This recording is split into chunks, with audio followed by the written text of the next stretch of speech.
Catch me on the downslide, I'll be heading up in the... Katangian ng isang aso at pusa pinag-isa? Alamin natin yan sa videong ito.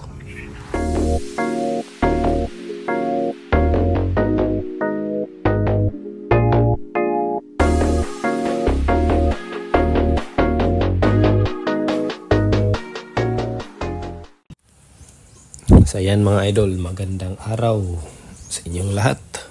Magandang umaga, magandang tanghali, tsaka magandang gabi. So meron tayong bisita ngayon. Itong si Idol Elijah. Ayan yung naghahawak ng ahas. So si Idol Elijah is ang student wildlife advocate. Yan siya ng Tuburan Institute dito sa Tugbok, Davao City. So Steiner Waldorf School in Mindanao.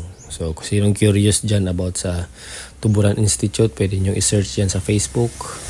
Tsaka meron din silang website yan sa Google. Search nyo lang mga idol sa internet. So itong school na ito is napakaganda kasi nature school sila. So habang bata pa ito si Elijah, high school pa to.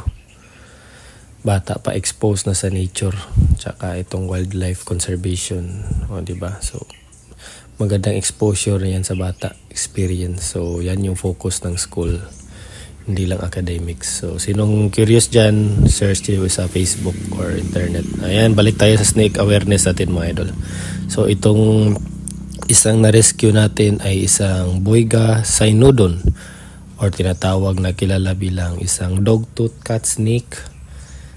Dogtooth kasi yung ipin niya is rear fanged ang tawag. So parang sa aso talaga na formation. Yung cat snake is, kita nyo yung mata niya. Ayan. Saglit lang mga idol. Focus natin. Ayan. So yung, ayan. Yung focus yan natin. Ayan. So ayan, blurred pa. So ayan. Cat snake. Kasi yung mata niya parang sa pusa. Ayan, makikita nyo, parang sa pusa talaga. So dogtooth cat snake mga idol, mildly venomous. Yung venom niya is hindi naman talaga fatal sa tao. Fatal lang yan sa prey niya. So yung prey niya is, pagkain niya is naghahanap siya sa gabi ng mga ibon, mga daga sa puno, mga butiki, mga palaka. So yun yung mga ano niya, mga pagkain niya. So ayan, kita natin to. So makikita niyo yung ulo niya mga idol. Para siyang naka letter V yung skull niya, yung bungo niya. Ayan.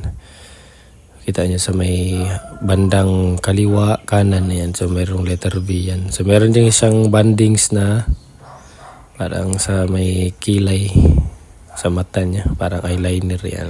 Kita niyo. So yung markings niya is hindi masyadong visible kasi parang bata pa to siya. Habang tumatanda to, lumalabas na to yung markings niya. So light brown yung kulay. So is, na gender namin to, isa to siyang female. So yung rear fang i-show natin dito sa video mga idol. Yan, i-post natin yung rear fang, ganyan. So ganyan yung forma ng rear fang tawag. So ang rear fang ibig sabihin hindi niya ini-inject yung venom, pero habang ginunguya yan yung pagkain niya, lumalabas dahan-dahan yung venom para mahilo, mamatay, hindi na makagalaw. So ganyan yung mga rear fang, iba yung envenomation nila na process. So habang minunguya nila yung pagkain, lumalabas yung mga venom sa venom glands nila. So ayan, yung bata ko medyo ano na mga idol, sanay na yan. Alam na hindi na yung pamaraan na hindi makatrigger ng ahas. Itong ahas pala mga idol, isang trivia lang is very adaptive and very to sila, resilient kasi kahit sa maraming mga tao yan palibot nila, usually sa agricultural area, sa mga puno ng nyog, ayan, nabubuhay yan sila. So sa ibabaw yan sila ng puno. So sa mga canopy na part ng puno yan sila. So tinatawag din to sa Bisaya is lawaan. So sana kung makakita kayo ng mga ganito mga idol, wag nyo na lang sanang hulihin.